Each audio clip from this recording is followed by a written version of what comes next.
एक molecule calcium carbonate का मास कितना है? 100 AMU के बराबर है।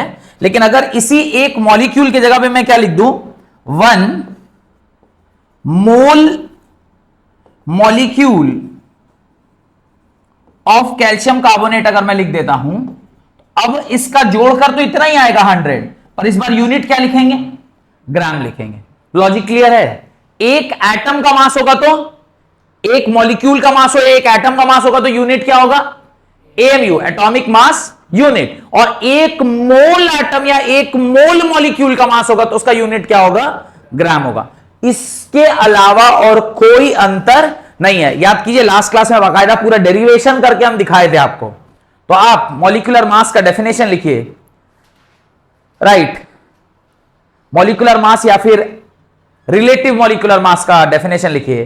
The average relative mass, the average relative mass of its molecule, the average relative mass of its molecule as compared to the mass of carbon atom, as compared to the mass of carbon atom C12 taken as 12 AMU, the average relative mass of its molecule as compared to the mass of carbon atom, that is C12 taken as 12 AMU, taken as 12 AMU। तो same logic के साथ वही definition है कि आपने standard किसको माना है? कार्बन को माना है, और कार्बन को मान के आप उसके रेस्पेक्ट में उसके रिलेटिवली आप मास को क्या करते हैं? कैलकुलेट करते हैं। अब जरा ये और ये एग्जांपल आप अपने कॉपी में लिख लीजिए ताकि आपको ये लॉजिकली क्लियर हो जाए कि एक मॉलिक्यूल का मास होगा तो यूनिट क्या लिखते हैं? AMU लिखते हैं। और अगर एक मोल मॉलिक्यूल है तो उसका यूनिट क्या लिखते हैं? ग्राम लिखते हैं। ये आप अपनी कॉपी में डाल लें, ये आप अपनी कॉपी में डाल लें।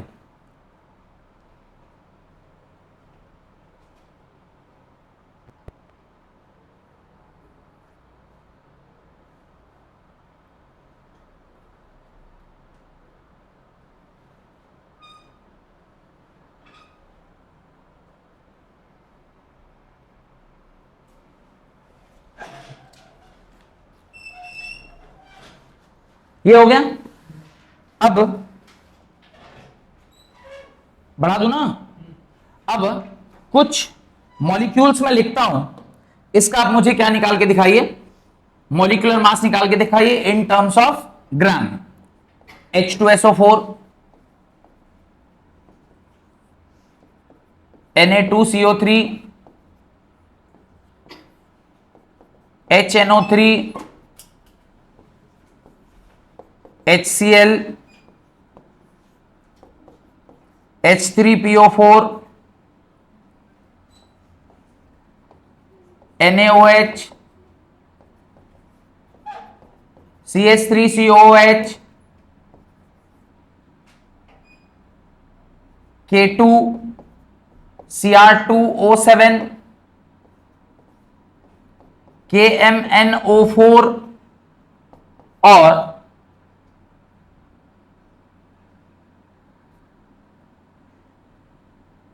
CO2। इन सारे का आप मॉलिक्यूलर मास सॉल्व करके देखिए, यहां दिए हैं, पीरियोडिक टेबल है आपके बगल में, पीरियोडिक टेबल देखिए और वहां से आप मास सब निकालिए। वैसे बहुत किसका नहीं पता भाई, H का हाइड्रोजन का 1 होता है, पता ही है। Sulphur 32, oxygen 16, sodium 23, nitrogen 14, chlorine 35.5, phosphorus ये चेक करिए कितना होता है फास्फोरस का? फास्फोरस इज 31 या 32 ले लीजिए। एक मिनट, उसका फास्फोरस का यह है ना फास्फोरस। उसके बाद 31, उसके बाद NaOH में Na आप पता ही है, यहां से पता है। क्रोमियम Cr देखिए, क्रोमियम आ है 52, Cr का कितना होगा? 52। फिर Mn देख लीजिए, Mn का कितना है? 55। बस और तो कोई नहीं बचा, तो देख लीजिए, जल्दी जल्दी लिख के बताइए, इसको सॉल्व करिए जल्दी जल्दी। क्या आएगा इसका मॉलिक्यूलर मास ग्राम में? जल्दी से सॉल्व करिए। तो कुछ तो आपने निकाल लिया होगा, जैसे अगर मैं पहला बोलूं तो इसका आया होगा 98 ग्राम, दूसरा का आया होगा 106 ग्राम, तीसरा का कितना है 63 ग्राम्स, चौथा 36.5 ग्राम, इसका 98 ग्राम्स, कार्बन ऑक्साइड का होता है 44 ग्राम, CH3COH 12 12 24, 24 और 4 28, 28 और 32 32, 60 कितना होता है 28 और 32 60 नो 60 ग्राम्स, NaOH सोडियम 23, 23 एक 24, 24 और ये कितना होगा 40। तो निकल ही जाएगा, मैं 2 और रह गया है, अपने आप कॉपी में मतलब घर में कर लीजिएगा। हेडिंग डालिए एवरेज एटॉमिक मास, हेडिंग डालिए, ये कर लेंगे ना। अब यहां पे क्रोमियम जो है वो कितना होता है, क्रोमियम का कितना है CR इज 52 एंड Mn का कितना है 55। बस ये दोनों अगर आपको पता है तो यहां भी आप आसानी से निकाल लेंगे। कुछ मासेस देखिए, अब याद कर लीजिए, बड़े हो गए आप, आपको ये सब कुछ मासेस क्या रखना चाहिए, याद रखना चाहिए। हेडिंग डालिए average atomic mass, average atomic mass, average atomic mass. What do you mean by average atomic मास? खास करके जो सबसे जिसके लिए ये लेके आया गया that is chlorine. Chlorine atomic number होता है इसका 17, कितना होता है क्लोरीन का एटॉमिक नंबर कितना होता है 17 होता है। तो क्लोरीन का एटॉमिक नंबर इज 17, इसका एटॉमिक नंबर कितना होता है 17 होता है, और इसका जो मास नंबर है दैट इज होता है 35, दैट इज इक्वल टू 35। तो इसका एटॉमिक नंबर 17 और मास नंबर 35 के बराबर है। अब ये आइसोट्रोपिक फॉर्म में भी प्रेजेंट होता है, यानी इसका एक और आइसोटोप है जो 37 भी होता है। यानी ये 2 आइसोटोप्स हैं। आइसोटोप्स मतलब same atomic number but different mass number, ये लास्ट क्लास में मैंने आपको बताया था। अब ऐसा अगर कोई एलिमेंट हो तो वहां पर जहां पर एक से ज्यादा एलिमेंटल फॉर्म में नेचर में कोई एलिमेंट पाया जाता है, वहां पे एक शब्द आता है परसेंटेज अबेंडेंस। परसेंटेज अबेंडेंस मतलब नेचर में ये कितना पाया जाता है। मतलब अगर पूरा 100% क्लोरीन बोला जाए कि पूरे इस धरती पर अगर 100% क्लोरीन है तो उस 100% क्लोरीन में से कितना परसेंट इसका है, तो ऐसा बोलते हैं, किताबों में भी लिखा हुआ है कि इसका लगभग 75% क्या है, इसका 75% क्या है, इसका परसेंटेज अबेंडेंस है, और 25% किसका है, इसका परसेंटेज अबेंडेंस है। ये 25% है। क्या तात्पर्य है इसका कि टोटल 100% में से 75% कौन है, ये वाला क्लोरीन पाया जाता है, और 25% कौन सा, ये वाला क्लोरीन पाया जाता है। तो पहले आप इसका डेफिनेशन लिखिए, फिर इसका फॉर्मूला लिखवा दें। Right, the average relative mass of an atom, the average relative mass of an atom, the average relative mass of an atom, average relative mass of an atom is given by the formula A into mass of first element, या formula के जैसा लिख लीजिएगा, B into mass of the second element whole divided by, अब denominator में क्या डालेंगे m plus n, m plus n या m1 m2 जो भी लिखिए चलेगा, ये आप डाल दीजिए। Where a and b are, where a and b are the mass number of two isotropic form, where a and b, sorry, where m1 and m2 are, where m1 and m2 are the two isotropic form, where m1 and m2 are two isotropic form of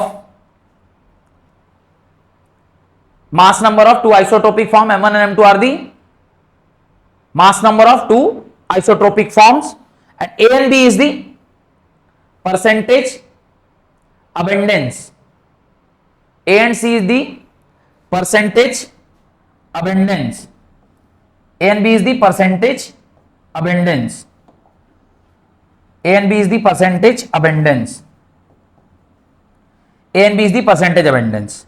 अब देखिए बढ़े आगे, यहां ध्यान दीजिए। अब मुझे इसका क्या निकालना है, रिलेटिव मास निकालना है।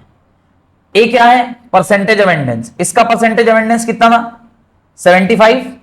इसका परसेंटेज अवेंडेंस कितना है, 75 होल डिवाइडेड बाई इसका मास कितना था, 35 प्लस इसका परसेंटेज अवेंडेंस 25 और इसका मास कितना है, इसका मास कितना है, यह है 37। यह है कितना, 37 होल डिवाइडेड बाई आपने क्या किया, a plus B that is 75 plus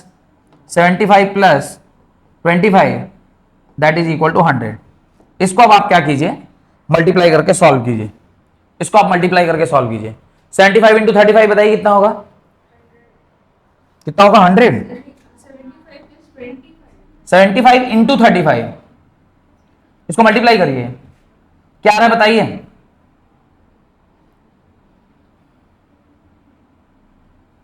कर रहे हैं मल्टीप्लीकेशन, 2615। This is what, 2715। और दूसरा इन दोनों को मल्टीप्लाई करिए, 25 इंटू 37, 25 इंटू 37 इसको ही मल्टीप्लाई कीजिए, कितना आया, 925। हट ज्यादा आएगा, देखो 25 इंटू 925 आ रहा है, 925 होल डिवाइडेड बाई 100। इसको ऐड करिए, 550 हाथ में बचा 1, ये हो गया 4, ये हो जाएगा 6 और ये कितना हो गया 3। देखिए यानी कहीं ना कहीं आपने कुछ गलती किया है, ये 35.5 आना चाहिए, यानी ये मल्टीप्लिकेशन गड़बड़ है। चलो फिर से करो गधे, ये कुछ इसका मतलब यहां पे तुमने गड़बड़ी करा है। चलो बताओ यहां ठीक से मल्टीप्लाई करके कितना आ रहा है। इन्होंने इनको छोड़कर और किसने मल्टीप्लाई नहीं किया, तो जल्दी बताइए क्या आ रहा है। क्या मुझे करना पड़ेगा, हे भगवान। 2625। अब जरा इन लोगों को जोड़िए, अब इन दोनों को जोड़िए,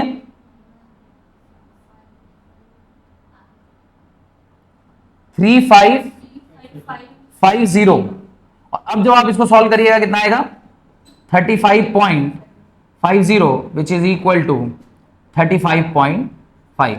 तो क्लोरीन क्यों 35.5 लेते हैं, मेरे ख्याल से अब लॉजिक क्लियर है। एक्चुअली में एटम जो पाया जाता है वो तो एक 35 का है और एक 37 का है, एक 35 है क्लोरीन और एक 37 है, पर परसेंटेज अवेंडेंस के हिसाब से इसका जो एटॉमिक मास है वो कितना लिया गया है, 35 पॉइंट है। तो जिसके जिसके आइसोट्रोपिक फॉर्म्स हैं उसको हम लोग कैसे लेते हैं, उसको हम लोग रिलेटिव एवरेज एटॉमिक मास के टर्म्स में लेते हैं, रिलेटिव एवरेज एटॉमिक मास के टर्म्स में। क्या आर्गन का आइसोटोप नहीं, हाइड्रोजन है, उसके बाद ऑक्सीजन है, कुछ कुछ एलिमेंट हैं जिसके आइसोटोप्स हैं। चलिए पहला सवाल लिखिए, ये लॉजिक क्लियर है कैसे आया। चलिए अब अगला सवाल लिखिए, first question, the average atomic mass of copper is 63.5। Question लिखिए, ये लिख लिया ना सब लोगों ने, डाउट है इसमें, ये टॉपिक क्लियर है। अब देखिए एवरेज एटॉमिक मास आपको क्वेश्चन में दिया है, average atomic mass of copper is 63.5। Average atomic mass of copper is 63.5 ग्राम। कितना दिया है, 63.5 ग्राम दिया है। आपके बाद उसने आगे बोला है, it exist as two isotopes, it exist as two isotopes कौन कौन सा आइसोटोपिक फॉर्म है? कॉपर 2963 एंड कॉपर 29, एक है कॉपर 2963, एक है कॉपर 2965। तो ये कॉपर के दो आइसोटोप्स हैं। These are the two isotopic forms. Calculate the percentage of each isotopes present in it. Calculate the percentage of each isotopes present in it. क्या ना, दोनों का कितना अबेंडेंस है, परसेंटेज कितना है वो आपको निकालना है। Percentage of each isotopes present in it. बहुत ही सरल सा सवाल है। अगर आप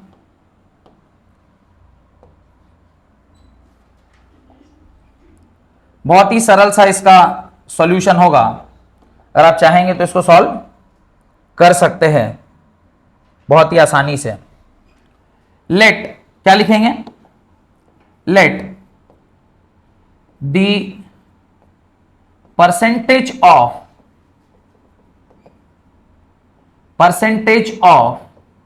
किसी एक को, मान लीजिए मैं कह रहा हूं कॉपर Cu29 63 को आपने क्या मान लिया? X मान लिया। तो द परसेंटेज ऑफ कॉपर 2965 क्या होगा? 100 माइनस X। बस यही सवाल क्या हो गया? खत्म हो गया। यहीं पे सवाल क्या हो गया? खत्म हो गया। बस आपको इसके बाद क्या लगाना है? फॉर्मूला लगा देना है। क्या है? Average atomic mass is equal to A into M1 plus B into M2 whole divided by A plus B। आपको यहां पे एवरेज एटॉमिक मास क्वेश्चन में दिया हुआ था 63.5 दिया हुआ नहीं ये सवाल। परसेंटेज अबेंडेंस पहला का मैंने क्या माना है? X, और उसका मास कितना था? 63, प्लस दूसरे का कितना है? 100 माइनस X, उसका मास कितना दिया है? 65 होल डिवाइडेड बाई, इन दोनों को जोड़ के कितना होगा? 100। क्या ये सॉल्व हो जाएगा? क्या ये सॉल्व हो जाएगा? इसको सॉल्व करेंगे कितना आएगा? 635 आना चाहिए। 635 आना चाहिए। इन दोनों को मल्टीप्लाई करने पर आएगा क्या? इज इक्वल टू, ये कितना दिया है? 63x प्लस ये कितना दिया है? 6500 माइनस 65x। यही है। ये एक बार चेक कर लीजिए। 6350 होगा क्या? 0 होगा ना। अब ये सॉल्व किया, दोनों को इधर ले आते हैं, इसको उधर ले जाते हैं, तो ये हो जाएगा 2x is equal to 6500 minus 6350 और 2x इज इक्वल टू, ये 150 हुआ क्या? इसको घटाएगा तो 150 आएगा। x इक्वल टू कितना आया? x इक्वल टू कितना आया? 75। तो आपने क्या लिया था? x किसका परसेंटेज लिया हुआ था? x आपने लिया था इसका। तो कॉपर 6329 कितना परसेंट आया? ये कितना परसेंट आया? 75% आया। और अगर ये 75% है तो ये कितना होगा? 25% होगा। क्लियर? कोई डाउट है तो पूछिए। कोई डाउट है? एवरेज एटॉमिक मास का सवाल क्लियर हुआ? देख लीजिए एक बार। किसी भी स्टेप पे कोई डाउट होगा तो पूछिए मेरे को। पहला आइसोटोपिक फॉर्म 75% है तो दूसरा isotopic form obviously 100 minus 75 that is 25 होगा। तो इसमें कहीं कोई किसी भी स्टेप में डाउट है?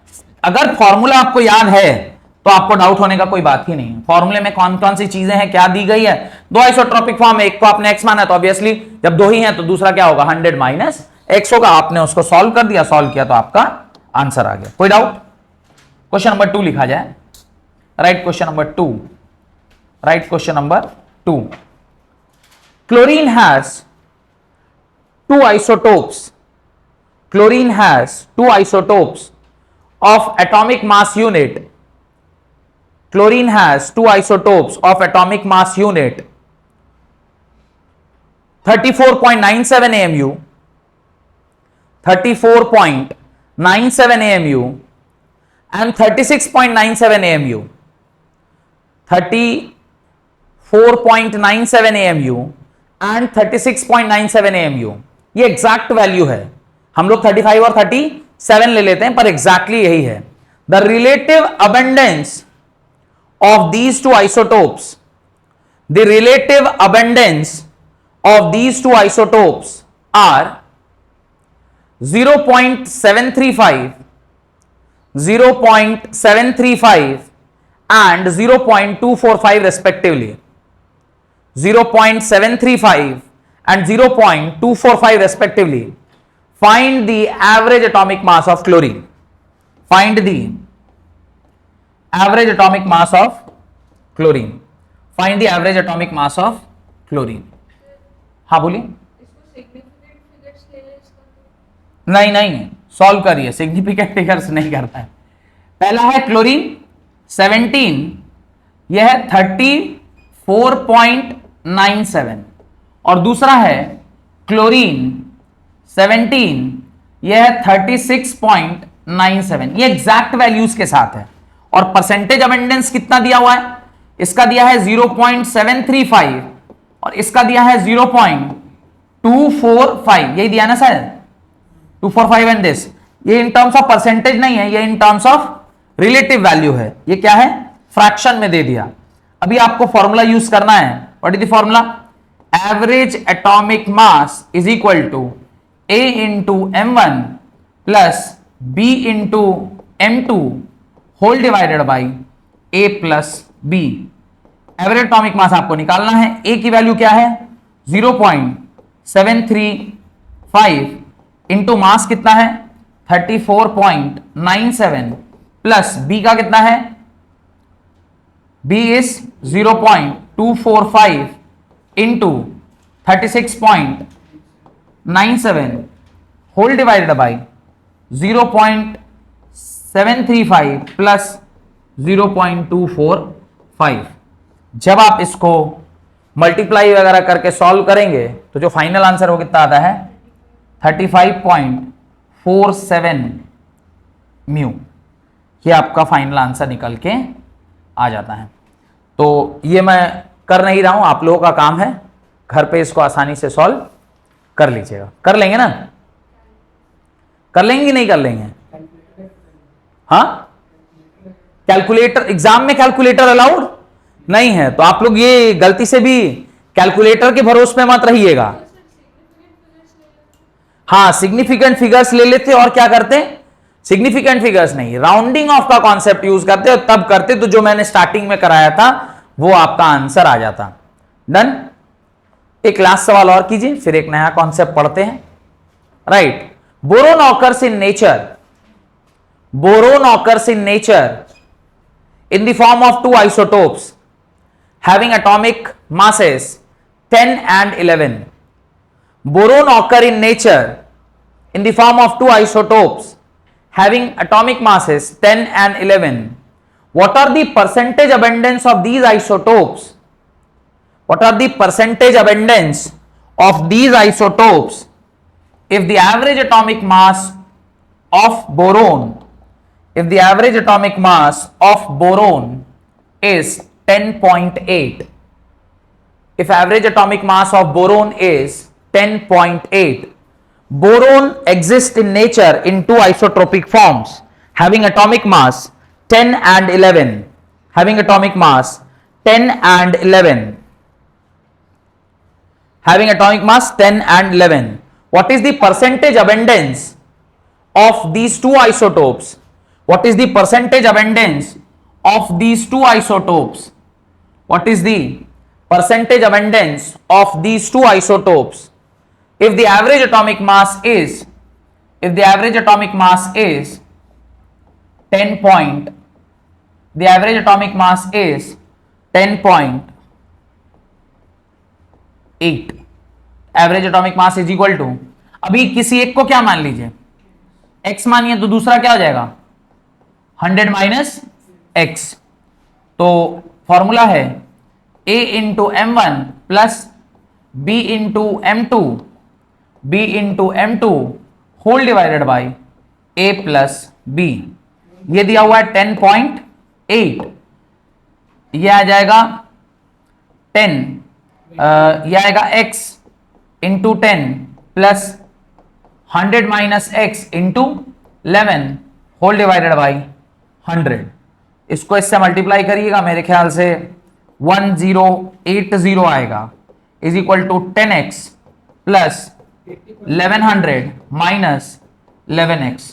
इसको इधर ले आइए तो ये तो हो गया x, और इसको उधर ले जाइएगा तो ये हो जाएगा 20। x की वैल्यू क्या आ गई? 20 आ गई। x की वैल्यू 20 यानी ये वाला कितना है? 20% है, तो इसका जो भाई है वो कितना होगा? 80% होगा। क्लियर है कि नहीं है? क्लियर है? मेरे ख्याल से ये सारा लॉजिक अब आपका क्या हो गया? क्लियर हो गया। डन? यहां तक कोई डाउट है? हेडिंग डालिए, हेडिंग डालिए। कोई डाउट है? नहीं ना? बढ़े आगे, हेडिंग डालिए।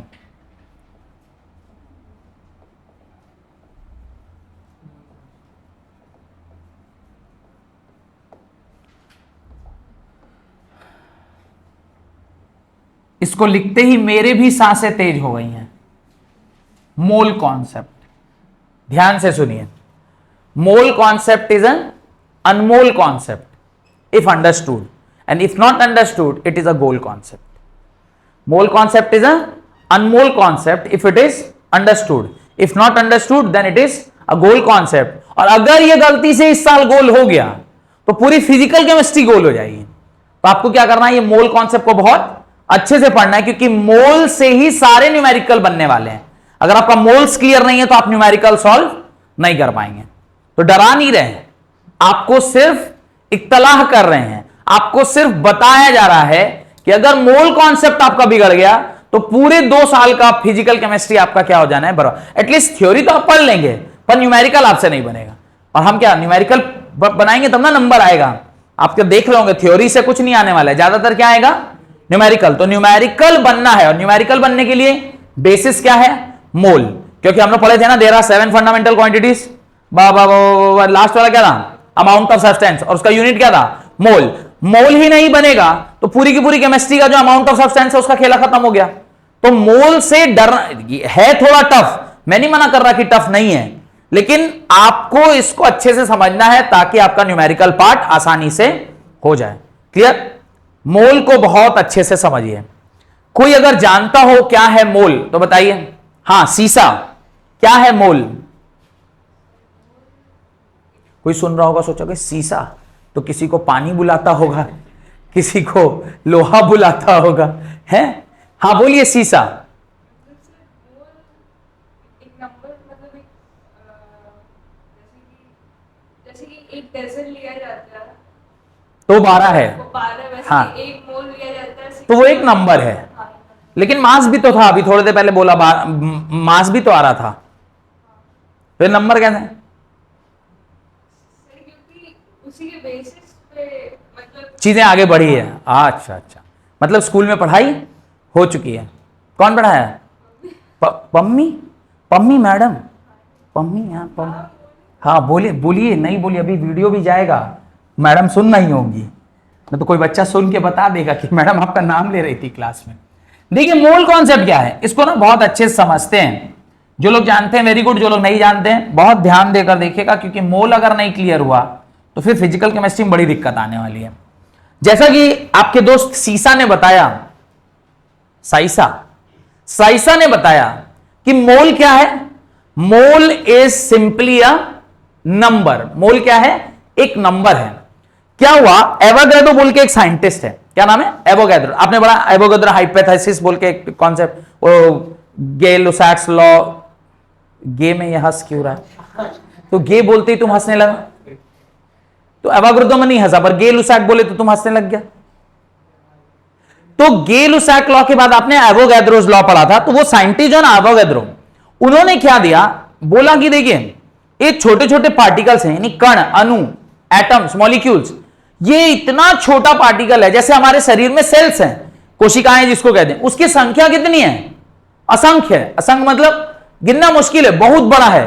तो उन्होंने कहा एक बहुत बड़े से नंबर को हम लोग क्या करते हैं, एक नंबर मान लेते हैं जिसको हम लोग कहते हैं Na। और उन्होंने क्या बोला कि कोई भी चीज जो 1 मोल के बराबर होगी उसको आप क्या मान लेना, एक नंबर मान लेना, दैट इज 6.022 इंटू 10⁻23।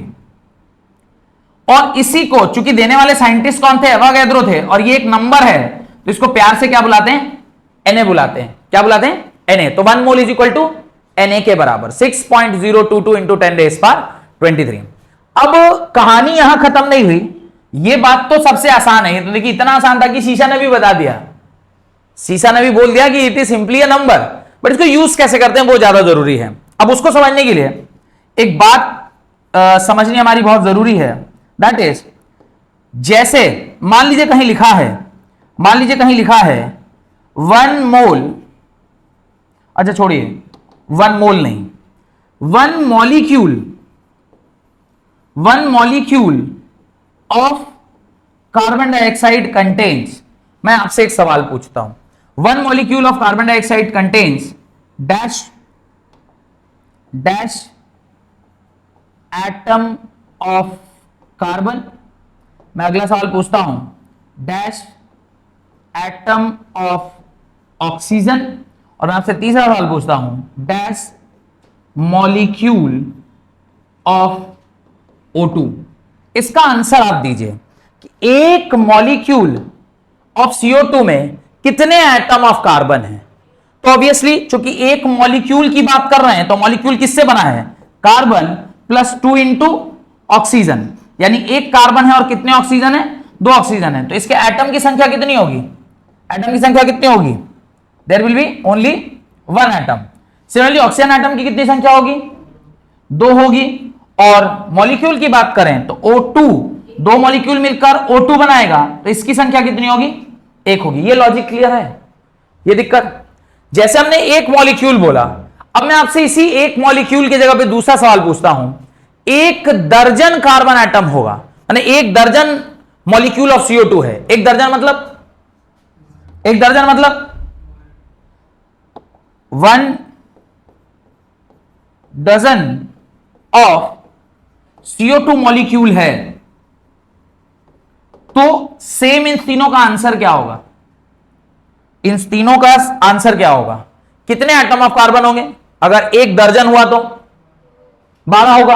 अच्छा, ऑक्सीजन की मात्रा 12 की 24, सोच के देखिए कितना होगा, 24, और ऑक्सीजन कितना हो जाएगा, 12 हो जाएगा। अगर 1 दर्जन की जगह पे मैं इस दर्जन को हटा के यहां पे क्या डाल दूं, स्कोर डाल दूं। स्कोर जानते हैं किसे कहते हैं, स्कोर जानते हैं किसको बोलते हैं, स्कोर मतलब कोई भी चीज जो 20 होती है उसको क्या कहते हैं, स्कोर बोलते हैं। Anything which is 20 in number is known as score.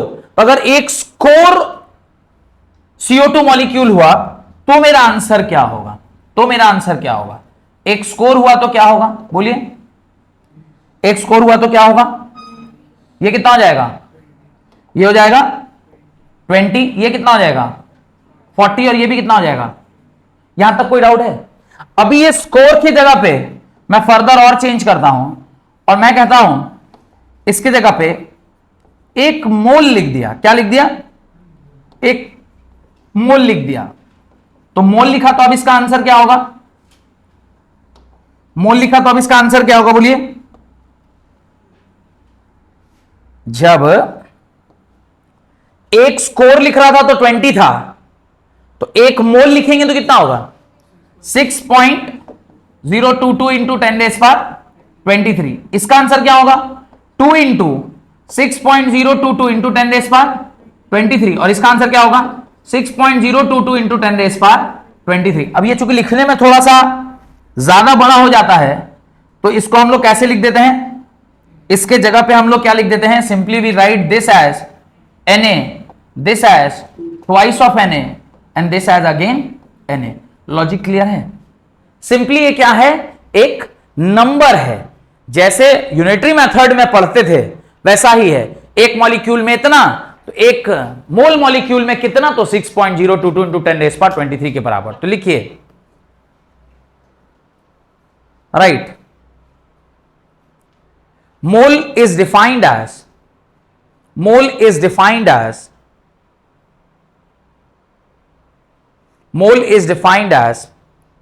the gram atomic mass of any element the gram atomic mass of any element having 6.022 into 10 raised power 23, having 6.022 into 10 raised power 23, any element having 6.022 into 10 raised power 23 atoms, full stop. हाँ बोलिए, हाँ बोलिए। Sir इसके number को क्यों दिया? ये हम बताए थे, आप उस क्लास में नहीं आए थे क्या?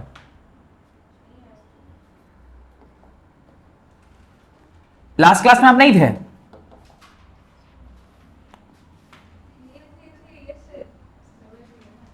वन पॉइंट नहीं बताए थे? बताए थे ना, चलिए ठीक है। तो ये तो बताया हुआ है, फिर भी पूछ रहे थे। लास्ट क्लास में हमने कहा था कि वो सरप्राइजिंगली कितना आ रहा है, एएमयू के बराबर आ रहा है। लिखिए, अब इसके नीचे सारा उदाहरण आप लिख लीजिए, ये सारे एग्जाम्पल आप लिखिए। तो आप लिखेंगे 1 mole is equal to this much, that is also represent as this. इसको बोलते हैं एवोगैड्रोस नंबर। इसको क्या बोलते हैं? Avogadro's number. This is Avogadro's number, Avogadro's number. और एक molecule of CO2 is equal to 1 atom of carbon या 2 एटम्स ऑफ ऑक्सीजन या 1 मॉलिक्यूल ऑफ O2। जैसे एक मॉलिक्यूल के बारे में आपने लिखा है, ऐसे ही जब हम लोग एक मोल के बारे में लिखते हैं तो वो किसके बराबर हो जाता है? 6.022 इंटू 10 रेज़ पावर 23। और 6.022 इंटू 10 रेज़ पावर 23 को ही प्यार से क्या बुलाते हैं? एवोगैड्रोस नंबर बुलाते हैं, एवोगैड्रोस नंबर बुलाते हैं। डन? यहां तक कोई डाउट? ये नहीं लिखे अब तक? जल्दी जल्दी लिखिए।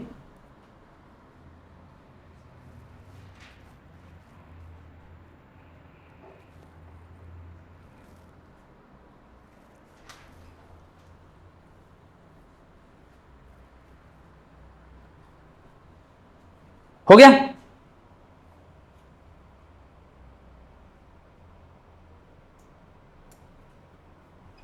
हो गया? ये नीचे मोल वाला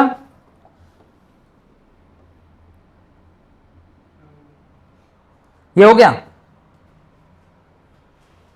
ये भी लिख लिए। प्रीशा, प्रीशा नो। तो प्रीशा एक मॉलिक्यूल या एक एटम जितना बॉयफ्रेंड बनाना चाहते हैं या एक मोल जितना बॉयफ्रेंड बनाना चाहते हैं? बनाना ही नहीं है। अच्छा हेमा जी, आप तौबा बचाए मेरी जान अल्लाह। हाँ आप, अरे एक शायरी मुझे याद आ रही है इसी बात पे। आपने, लड़कियों का 2 कैटेगरी होता है। एक है जो ये कहती है चांदनी चांद से होगी तो सितारों का क्या होगा, मोहब्बत एक से होगी तो हजारों का क्या होगा।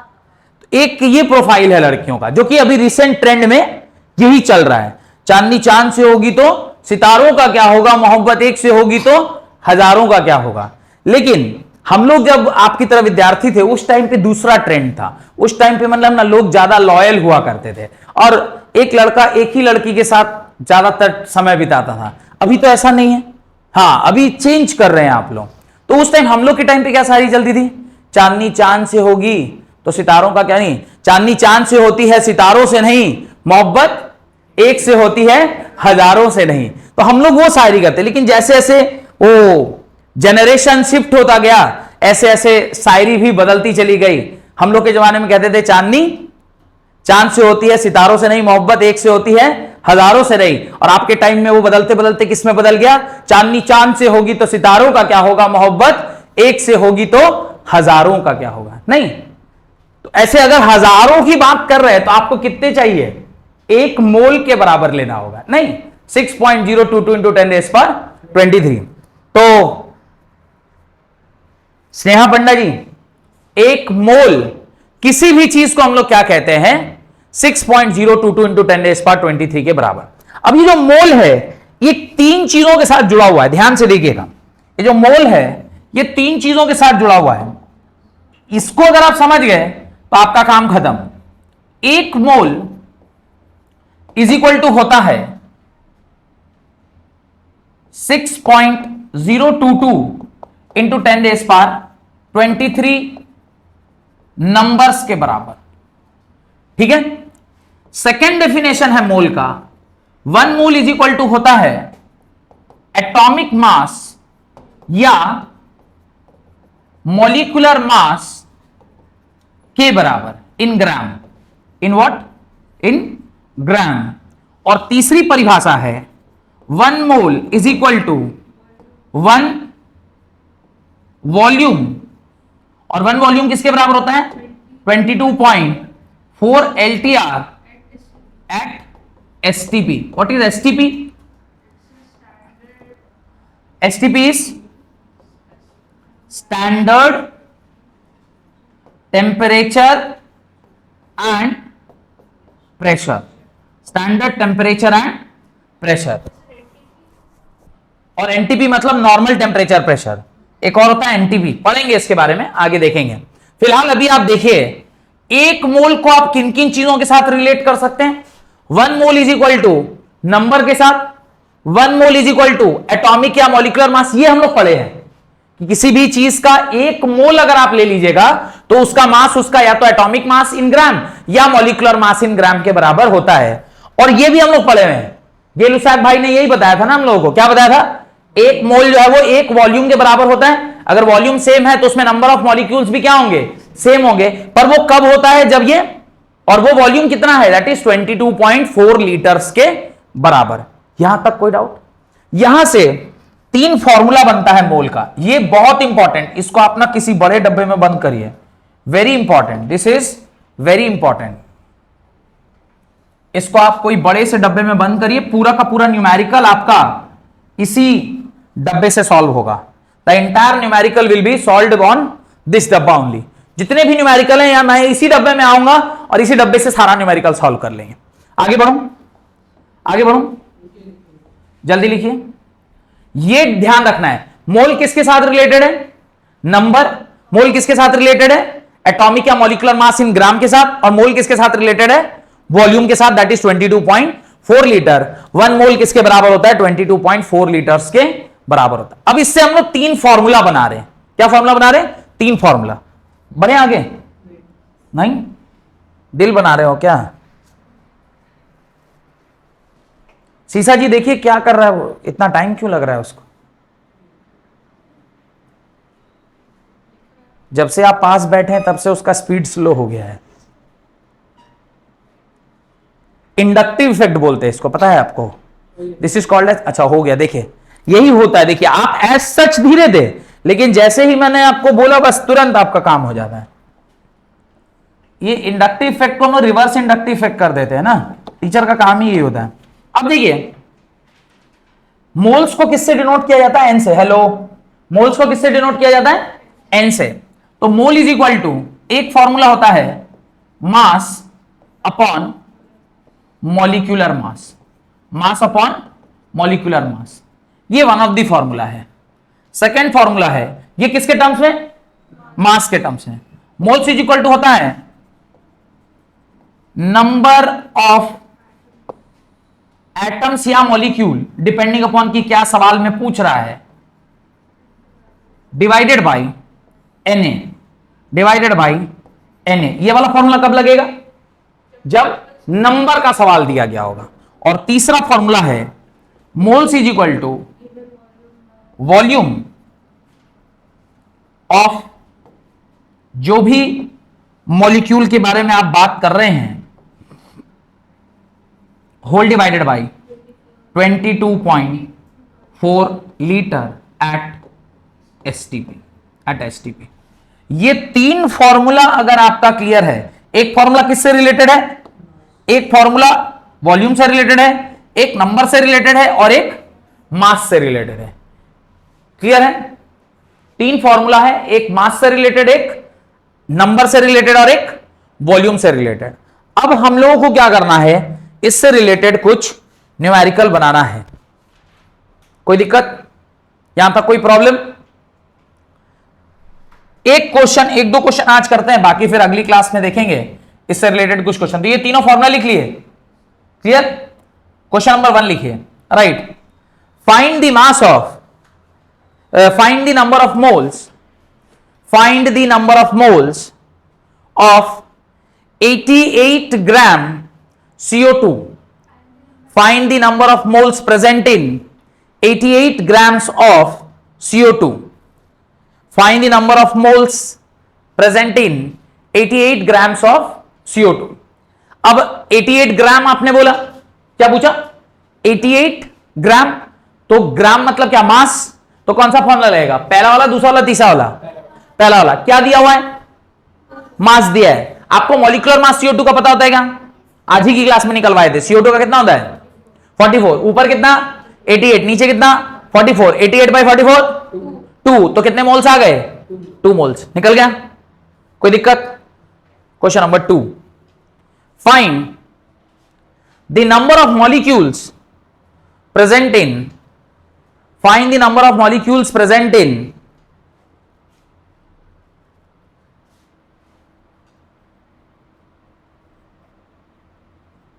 176 gram of carbon dioxide, find the number of molecules present in 176 gram of carbon dioxide। क्या है question number 2? Find the number of molecules present in 176 gram of carbon dioxide. अब देखिए आपको क्या पूछा? नंबर ऑफ मॉलिक्यूल्स, और दिया क्या था? तो आप पहले मास से क्या निकालिए और फिर मोल्स से नीचे आइए और फिर क्या निकाल लीजिए, क्योंकि इन दोनों को कनेक्ट करने का एक ही पैरामीटर है ना जो तीनों को कनेक्ट कर सकता है, वो कौन है? मोल्स है। तो सबसे पहले आप क्या लिखाएंगे? Moles is equal to mass upon molecular mass. तो लिखिए number of moles is equal to mass upon molecular mass. Mass कितना दिया हुआ है? मास कितना दिया है? क्वेश्चन में पढ़ो, मास कितना दिया है? 176। चलो इसको मैं सॉल्व कर देता हूं। 4 मोल हो गया। क्वेश्चन दिया है n इज इक्वल टू क्या होता है? Mass divided by molecular mass. आपको मास का कितना दे दिया? 176 डिवाइडेड बाई मॉलिक्यूलर मास 44। काटा कितना हुआ? 4 मोल्स आ गया। लेकिन तुम्हें इसने मोल्स नहीं पूछा, तुम्हें इसने क्या पूछा? नंबर पूछा है, नंबर ऑफ मॉलिक्यूल्स। तो फिर से दूसरा वाला फॉर्मूला लगाओ। इस बार कौन सा? नंबर ऑफ मॉलिक्यूल्स वाला फॉर्मूला लगाओ। नंबर ऑफ मॉलिक्यूल्स वाला, number of molecules divided by what? Na। ये कितना आया? 4 is equal to number of molecules divided by Na। तो नंबर ऑफ मॉलिक्यूल्स कितना हो जाएगा? Number of molecules is equal to 4 into Na, that is 4 into 6.022 into 6.022 into 10 raise power 23। इसको solve करोगे कितना आएगा? 24.088 into 10 raise power 23। Logic clear है कि अल्टीमेटली हम लोग के पास कोई भी प्रॉब्लम मोल का है तो वो इस 3 फॉर्मूला को छोड़कर कहीं जाना नहीं है। अब आपको ये चेक करना है कि आपको दिया क्या है और आपको कौन सा लगाना है। 3 ही चीजें हो सकती है, या तो मास दिया होगा, नहीं तो नंबर दिया होगा, नहीं तो वॉल्यूम दिया होगा। अगर मास दिया है और वॉल्यूम पूछ रहा है तो पहले मास से मोल में जाओ, मोल से नीचे उतरो और फिर वॉल्यूम निकाल लो। वॉल्यूम दिया है, नंबर पूछ रहा है, पहले वॉल्यूम से मोल निकालो, मोल से ऊपर उठो और फिर नंबर निकाल लो। वॉल्यूम से मास, मास किसी में किसी से कन्वर्ट करेंगे। अल्टीमेटली लिंक कौन है? तीनों के बीच में लिंक कौन है? मोल। तुम किसी एक से मोल निकाल लो, दूसरा तुम ऑटोमेटिक आसानी से निकाल लोगे। यहां तक कोई दिक्कत? तो आज हमारी बेसिक क्लास थी किसकी? मोल्स की। अगली क्लास में हम लोग मोल कॉन्सेप्ट को और अच्छे से पढ़ेंगे। तब तक के लिए बहुत बहुत धन्यवाद।